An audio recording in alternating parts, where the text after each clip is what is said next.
어저께는 아마 여러분들도 다 아시다시피 참 대한민국이 굉장히 큰 기쁨과 감동이 있었던 그런 시간이었습니다.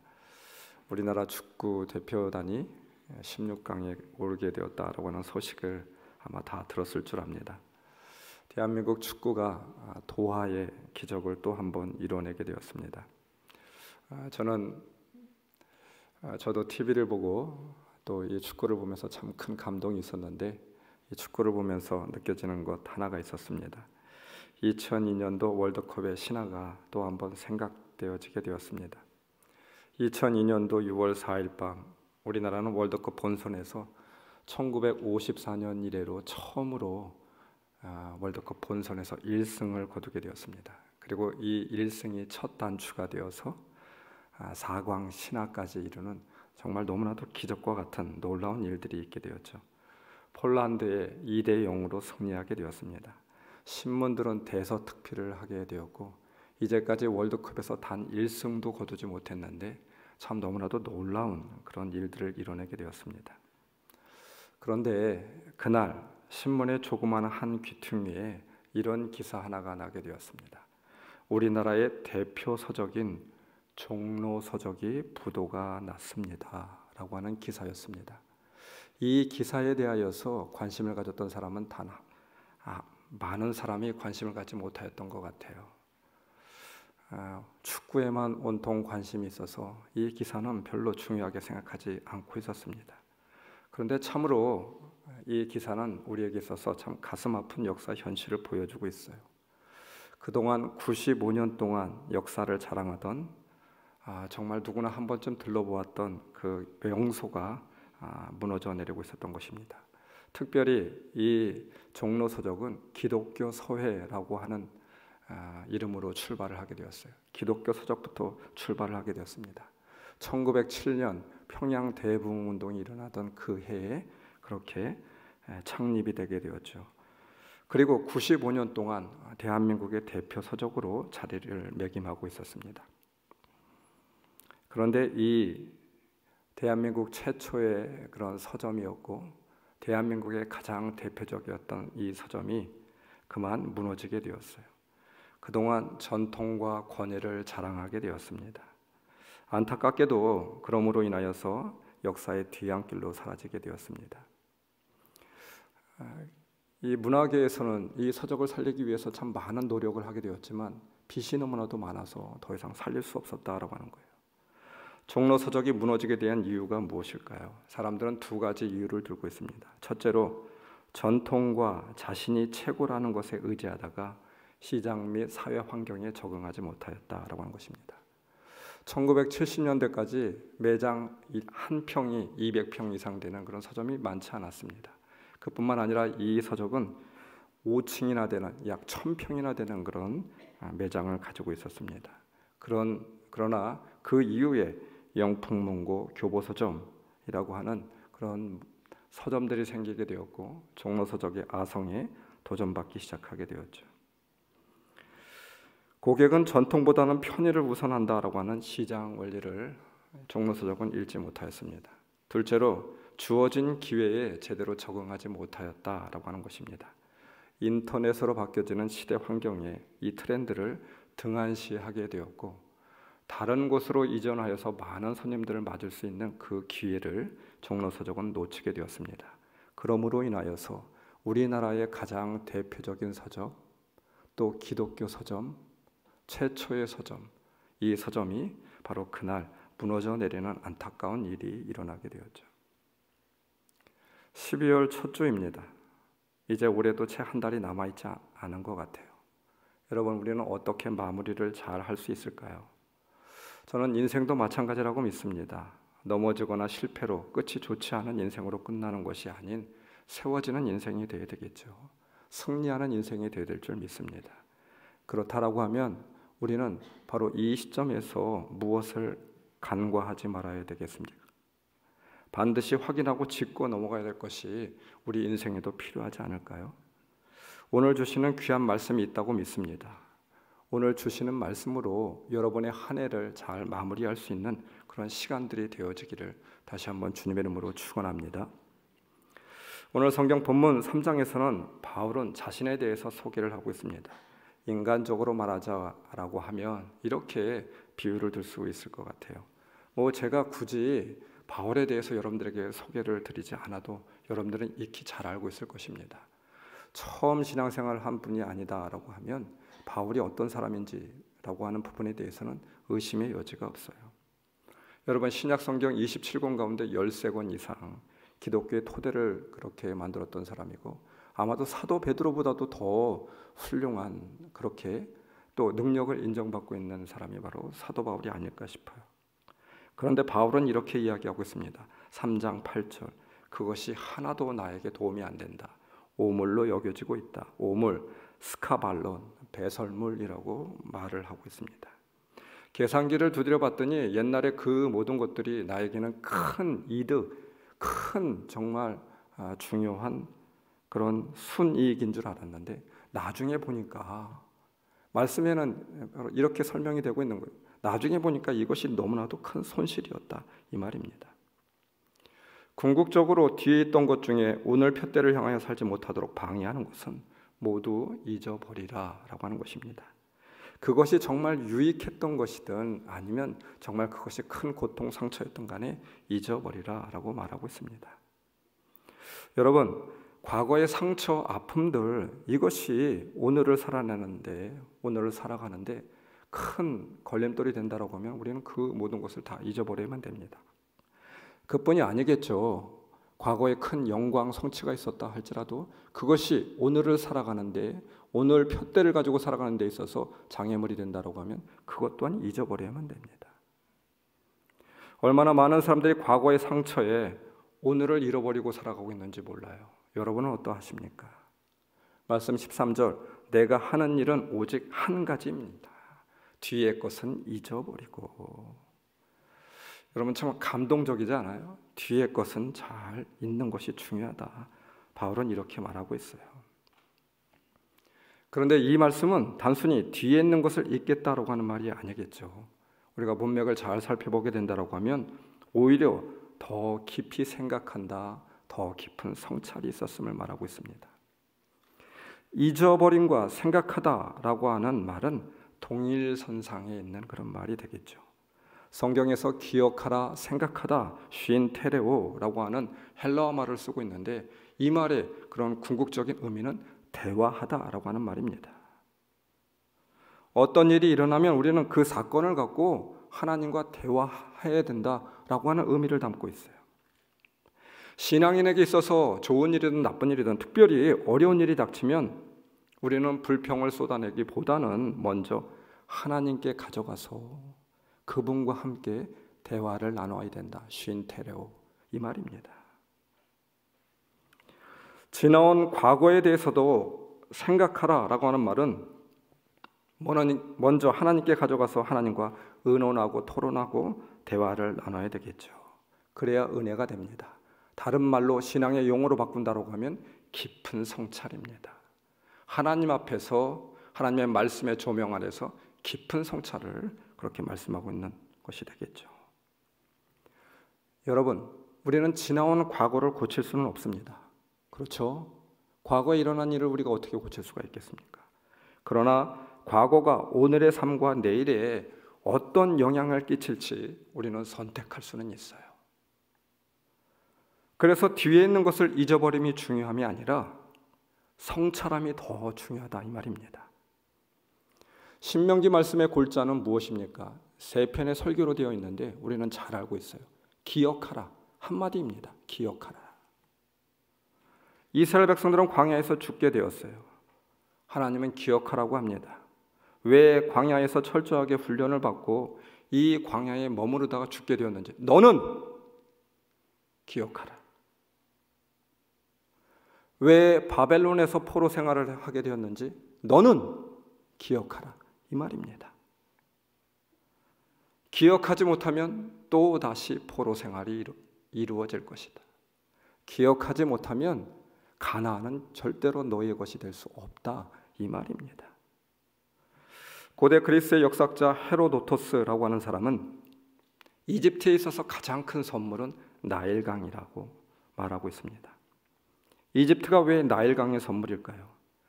매년 홍수로 인하여서 강이 범람해서 수없이 많은 사람들이 죽습니다. 많은 가옥들이 쓸려 내려가게 됩니다. 엄청난 토사가 밀려 내려오게 돼요. 그래서 이집트에서는 1960년 나세르 대통령은 나일강 상류에 댐을 건설하게 되었죠. 그 뒤에 강이 범람하는 일은 없었습니다. 그러나 인류 이래 세계에서 최고로 비옥한 나일강 삼각주의 그 옥토를 그만 이집트는 잃어버리게 되었어요.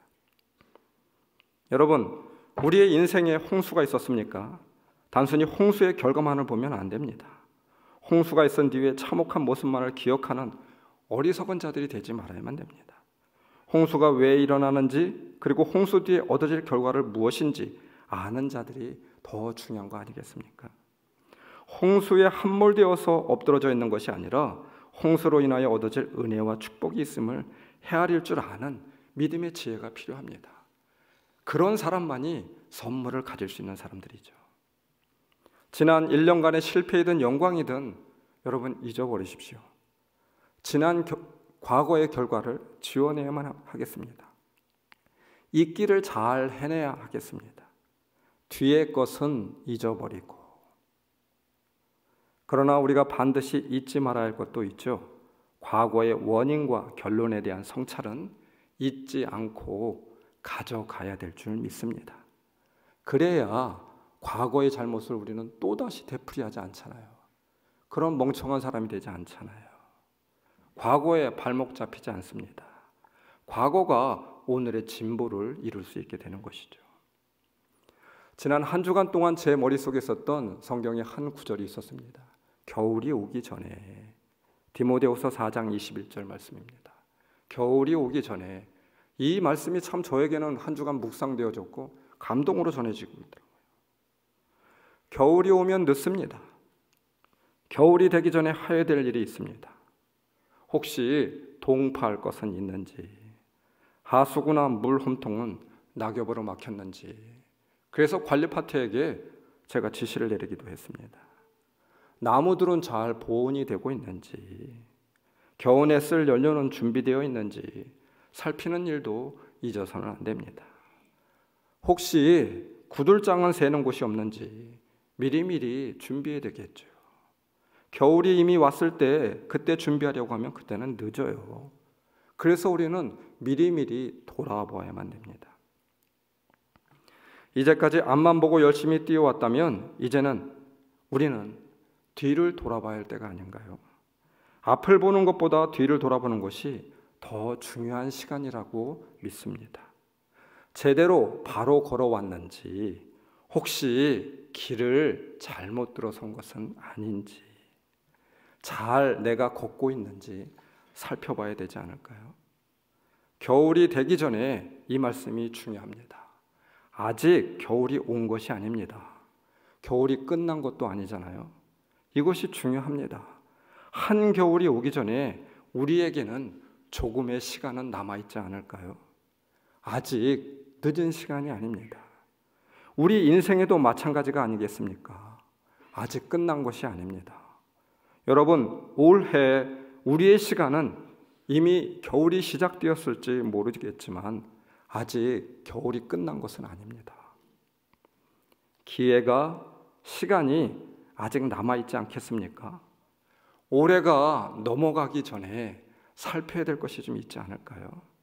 각자에게 주어진 이 기회를 우리는 그냥 넘길 수 없습니다. 겨울이 되기 전에 이 기회를 놓치지 않기 위해서 돌아봐야 할 것이 있지 않겠습니까? 바울처럼 잘 세워져 있는지, 지나온 과거 잘 잊어야 될 것은 없는지 먼저 살필 수 있는 저와 우리 좋은 교회 성도 여러분들이 되시길 주님의 이름으로 축원합니다. 더욱이 여러분, 우리가 돌아봐야 될 것이 무엇이겠습니까? 여러분의 신앙은 어떠합니까? 나의 신앙은 어떠합니까? 여러분, 인생에 겨울이 있어요. 우리는 이것을 망각해서는 안 됩니다. 인생의 겨울이 이미 시작되고 있는 그런 성도들도 있을 줄 압니다. 무엇보다도 돌아보아야 할 것은 끝이 있음을 알아야만 됩니다. 우리의 영혼을 준비하는 시간이 되어야 되지 않을까요? 이것을 놓치면 모든 것을 다 놓치는 겁니다. 잔칫문이 닫히면 들어갈 수가 없어요. 미련한 다섯 처녀가 되어서는 결코 안 됩니다. 늘 기름을 준비해야 되겠죠. 디모데후서 4장 1절, 나는 하나님 앞과 산 사람과 죽은 사람을 심판하실 그리스도 예수 앞에서. 8절, 이제는 나를 위하여 의의 면류관이 마련되어 있으므로. 이렇게 말하고 있어요. 제가 신방을 다녀보면서 참 안타까운 부분들이 있습니다. 어르신, 연세 많으신 부모님들이 요양병원에 계신 그런 부모님들이 많이 있어요. 그 시간은 정말 힘들고 어려운 인생의 혹독한 시간입니다. 그런데 그 시간이 가장 필요로 한 시간이기도 해요. 가장 황량한 시간인데 정작 그 시간에 신앙생활을 가질 수가 없습니다. 믿음 생활을 할 수가 없다라고 하는 거예요. 그렇지 않겠습니까? 요양병원에서 무슨 신앙생활을 제대로 잘할 수 있겠습니까? 몸이 말을 듣지 않아서 교회에 갈 수도 없고 말씀을 듣고 싶어도 기회가 주어지지 않아요. 정말 외롭습니다. 그 시간은 어떻게 해야만 됩니까? 이제까지 가지고 있었던 신앙으로 버텨내야만 됩니다. 그런 시간이 오기 전에 정금과 같은 신앙을 우리는 가져야만 됩니다. 이것이 중요함을 늘 느끼게 됩니다. 여러분, 바울은 사사로이 가지고 다녔던 책을 늘 보던 자신의 성경책을 다시 가져오라, 디모데에게 이렇게 요청하고 있어요. 한 평도 안 되는 감옥에서 이 빌립보서를 쓰고 있는데, 일주일 뒤에 죽을까? 내일 죽을까? 모르는 그 상황 가운데 바울은 꼭 갖고 싶은 것이 있다라고 이야기해요. 내가 늘 보아왔던 그 성경책을 다시 보고 싶구나, 디모데야. 이제 아무 일도 할 수 없게 된 겨울, 바울은 성경을 다시 보아야 되겠다고 생각한 것입니다. 마지막으로 말씀을 통해서 견고히 신앙을 세우겠다라고 하는 뜻이 아니겠습니까? 여러분, 끝까지 신앙을 지켜야만 됩니다. 흔들려서는 안 됩니다. 잘 안다고 생각하지 마십시오. 오늘 잘 믿고 있다라고 믿지 마십시오. 이만하면 됐다라고 생각하지 마십시오. 내가 누구인데라고 생각하지도 마십시오. 오늘 여러분들의 신앙을 한번 잘 살펴볼 수 있는 귀한 시간이 되었으면 좋겠습니다. 오늘 나의 신앙을 겸손히 살필 수 있는 그런 시간이 되어지기를 주님의 이름으로 축원합니다. 겨울이 오기 전에,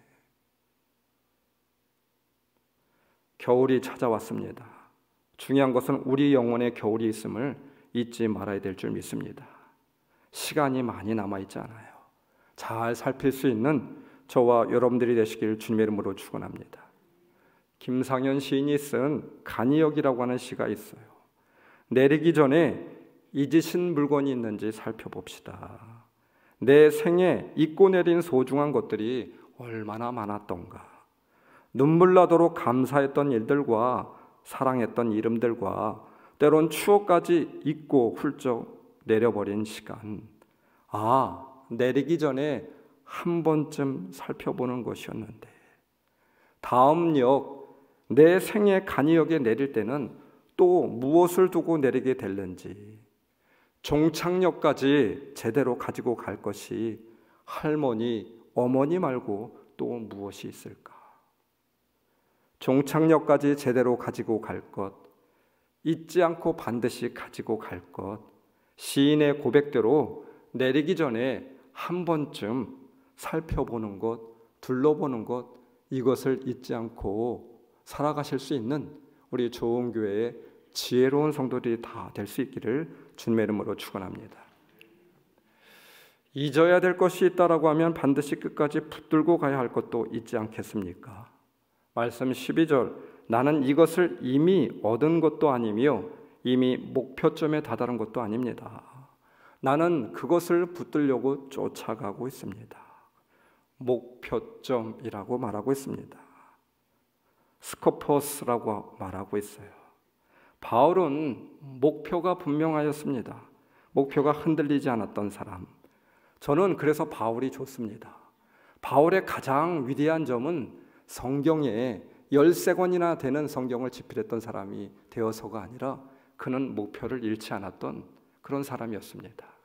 우리와 동일한 그런 사람인데 그는 목표점을 잃지 않았어요. 부르심의 상의 목표점을 잃지 않았던 사람. 그래서 바울이 좋습니다. 바울은 그의 인생관을 스스로를 경기자로 비유를 하고 있어요. 나는 선한 싸움을 다 싸우고 달려갈 길을 다 마치고 믿음을 지켰습니다. 선한 싸움을 다 싸우고 달려갈 길을 다 마치고 믿음을 지켰다라고 말하고 있습니다. 경기자에게 중요한 것은 목표점입니다. 고대 근동에서 이때 당시에 경기를 하는 데 있어서 바로 표대, 스코포스라고 말하고 있어요. 오늘 성경에도 나오고 있죠. 목표점, 스코포스라고 하는 이야기입니다. 경주자는 경기장 끝에 표대, 스코포스를 바라보고 달려가는 것입니다. 거기가 결승점입니다. 그러면 브라베이, 바로 상을 받는다 이 말입니다. 손흥민이 2002년처럼 전 국민이 월드컵에서 다시 한번 기뻐할 수 있는 그런 순간을 다시 한번 되찾고 싶습니다. 이것이 자신의 최종 꿈입니다. 이렇게 인터뷰를 하더라고요. 그러면서 하는 이야기가 다리 부상도 아닌 얼굴 부상쯤은 참고 뛸 수 있다라고 말하고 있습니다. 2002년도에 그런 영광을 국민들에게 선사하고 싶습니다. 이렇게 이야기를 해요. 참 감동적인 인터뷰였습니다. 경기에서 이기고 지고가 그에게 목표가 아니었습니다. 자신의 명예와 업적을 위해서도 아니었어요. 그 목표가 참 귀하였습니다. 교회를 다니고 있는 청년인 것 같은데, 그래서 늘 경기하기 전에 기도를 하는 모습을 보여주기도 하는데, 그를 위해서 늘 그래서 저는 기도하고 있습니다.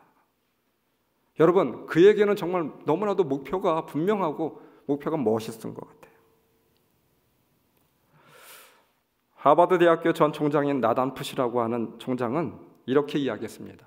우리 시대에는 4가지를 잃어버렸대요. 첫째, 불러야 할 노래를 잃어버렸습니다. 둘째, 흔들어야 할 깃발을 잃어버렸습니다. 셋째, 따를 만한 지도자를 잃어버렸습니다. 넷째, 목숨을 바쳐 지켜야 할 신조가 없는 시대를 살고 있는 것, 이것이 우리 시대의 아픔이다 고백하고 있습니다. 젊은이들에게 불러야 될 노래, 흔들 수 있는 깃발, 이것이 있으면 됩니다. 이것을 주어야 되겠죠. 그러면 어떤 어려움과 난간도 극복해 나갈 수 있습니다. 흔들 수 있는 깃발이 불분명하기 때문에 우리의 인생이 불명확해지는 거 아니겠습니까? 우리의 경험입니다. 바울에게는 분명한 목표가 개양되어 있었습니다. 그 마음에는 그 깃발이 항상 펄럭이고 있었어요. 바울은 목표가 있는 길을 갔지 향방 없이 가지 않았습니다. 뒤에 있는 것들이 목표이지 않았어요. 건강이 있으나 없으나, 물질이 있으나 없으나, 명예가 있으나 없으나 상관없습니다. 재물의 유무 때문에 건강의 유무가 목표가 아닙니다. 예수가 있고 없고가 예수님이 목표였어요. 말씀 14절, 그리스도 예수 안에서, 그리스도 예수 안에서라고 하는 말입니다. 과거도 현재도 미래도 중요하지 않습니다. 중요한 것은 우리가 어디에 있었느냐입니다. 지금 어디에 있느냐이고, 그리고 앞으로 어디에 있느냐, 바로 이것이 그의 목표였습니다. 그리스도 예수 안에서. 예수 안에 있을 때 가치가 있는 것이죠. 예수 안에 있을 때 우리의 인생에 의미가 있는 것입니다. 이것이 바로 믿음의 본질입니다. 과거의 실수든 과거의 영광이든 바로 예수 안에 있을 때 그것이 가치가 있는 거 아니겠습니까? 하나님께서 모든 것을 예수 안에 있을 때 협력하여 선을 이루게 되는 것이죠. 어제 목사님 한 분이 이런 메시지를 남기시게 되었습니다. 카톡에. 믿음은 높이가 아니라 길이입니다. 쌓아 올리는 것이 아니라 같은 자리에 머물러 사는 것입니다. 거룩은 만드는 것이 아니라 그분 안에 머무를 때 드러나는 것입니다. 영생은 소유하는 것이 아닙니다. 그분께 소유당하는 것입니다. 여러분은 어떻게 생각하십니까? 바울은 말하고 있어요. 말씀 12절. 그리스도 예수께서 나를 사로잡으셨으므로 나는 그것을 붙들려고 쫓아가고 있습니다. 개역성경 12절에는 오직 내가 그리스도 예수께 잡힌 바 된 그것을 잡으려고 쫓아가노라. 이 문장을 원문대로 직역을 하면 왜냐하면 내가 그리스도 예수로 인해 그것을 위해 사로잡혔기 때문이다. 사로잡힌 바 된 수동태로 적혀져 있습니다. 카텔 램프센이라고 표현되어 있어요. 예수님으로 인하여서 잡혀진 삶이었습니다. 주체가 누구인지 알아야만 됩니다. 잡고 있는 분이 누구인지 말씀하고 있는 것이죠. 예수님이 잡고 있었습니다. 나 위주의 삶이 아닌 주님에 의하여서 주도된 삶을 말씀하고 있어요. 주님을 만나고 난 뒤 가장 큰 변화는 주님께 의하여서 잡혀진 삶이었습니다. 주님이 가라고 하면 가고 주님이 서라고 하면 서고 주님이 원하시는 일에 기꺼이 자신을 의탁하는 수동적 가치의 삶으로 바뀌어진 것, 이것이 바로 믿는 자의 가장 큰 변화입니다. 바울은 예수님을 만나고 난 뒤 가장 큰 변화는 능동적인 사람이 아니라 수동적인 삶의 가치로 바뀌어진 것, 이것이 바로 바울의 가장 큰 변화였습니다. 여러분, 세상에는 두 가지 삶의 형태를 우리가 크게 나눌 수가 있지 않겠습니까? 능동적 삶의 형태와 수동적 삶의 형태로 나누어 볼 수 있습니다. 세상에서는 능동적으로 자신의 인생을 개척하고 긍정적으로 삶을 살아가는 것에 박수를 치고 있습니다. 능동, 긍정의 미학을 강조하고 있어요. 자신의 인생을 스스로 개척하고 잘 될 수 있다, 도전하고 실패하였어도 긍정적으로 생각을 하고 살아가는 모습들을 우리는 박수를 치고 선호하고 있습니다. 반면에 수동적 삶의 형태가 있습니다.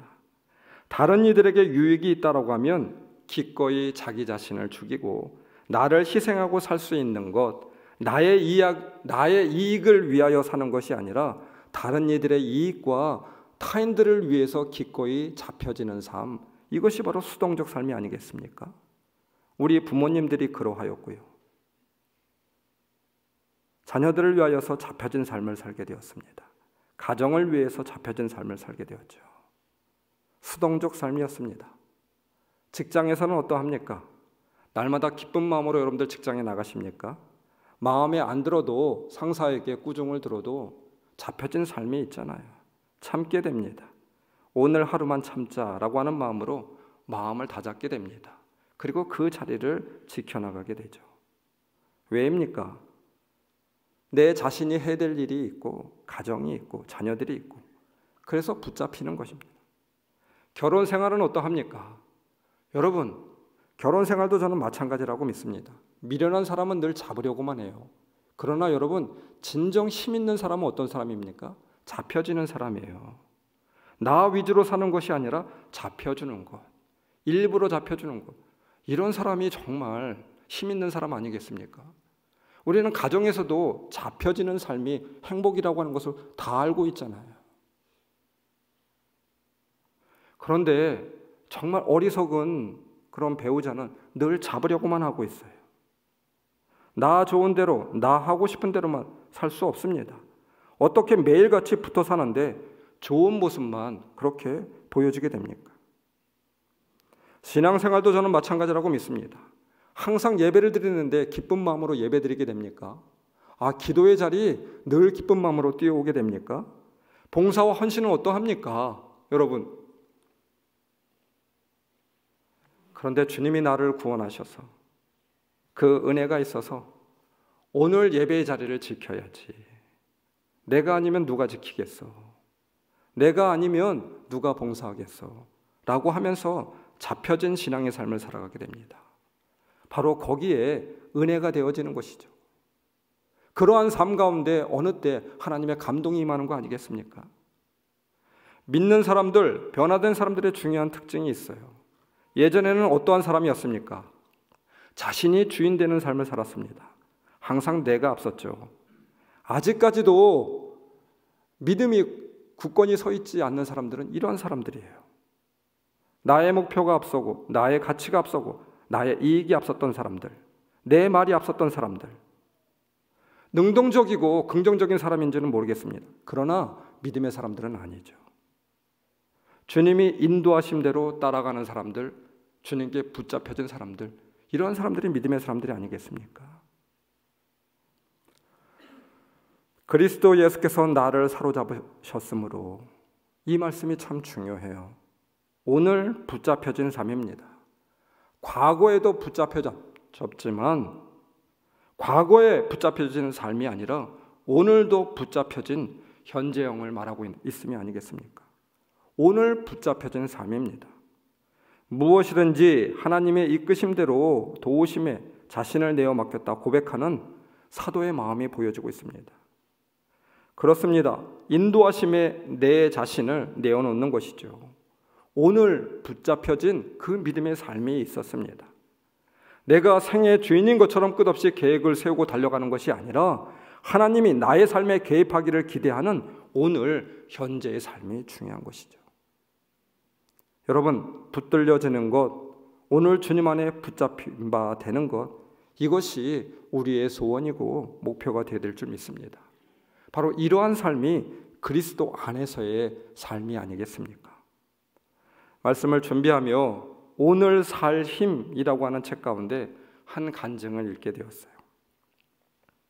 어느 교회 전도사님의 딸이 큰 대형 교통사고를 당하게 되었습니다. 그래서 어깨와 팔, 고관절이 부러지게 되었고 갈비뼈가 부러지면서 폐에 기흉도 생기고 얼굴도 굉장히 많이 다쳐서 성형수술을 해야 되는 그런 상황이 발생하게 되었습니다. 전도사님은 이러한 상황에 대해서 목사님에게 말씀을 드리면서 기도 부탁을 요청하게 되었어요. 편지의 내용은 이러하였습니다.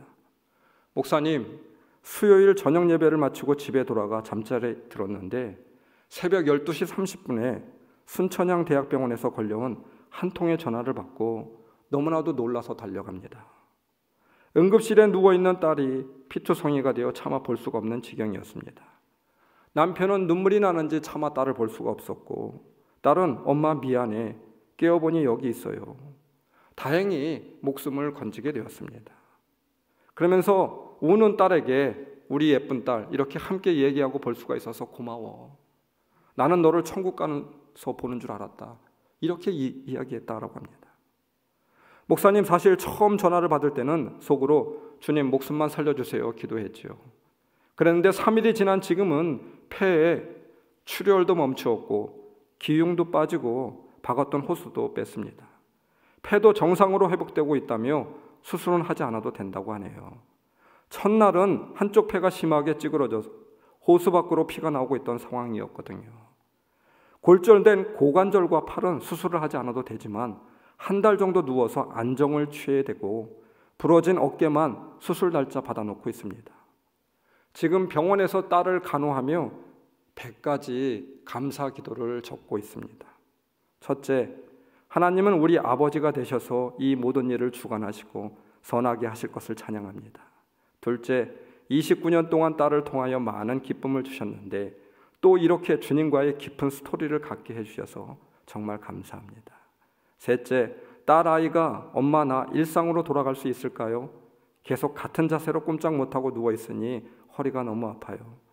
그냥 서 있는 것, 가고 싶은 곳 가는 것, 볼 수 있는 것, 잊고 있었던 소중한 것들이 너무 많아요 라고 하며 자기가 평소에 누리던 모든 게 감사였음을 깨닫게 되어 너무나도 감사드립니다. 넷째, 자신의 일처럼 한마음으로 중보기도해주고 물심양면으로 사랑해주는 지체들이 있어서 감사합니다. 믿음의 공동체의 섬김은 천국 생활이 이런 것이라고 하는 평안과 기쁨을 주고 있습니다. 이렇게 현실 그대로 느낀 점을 써 한 줄 한 줄 써내려간 감사가 60가지가 넘었다고 합니다.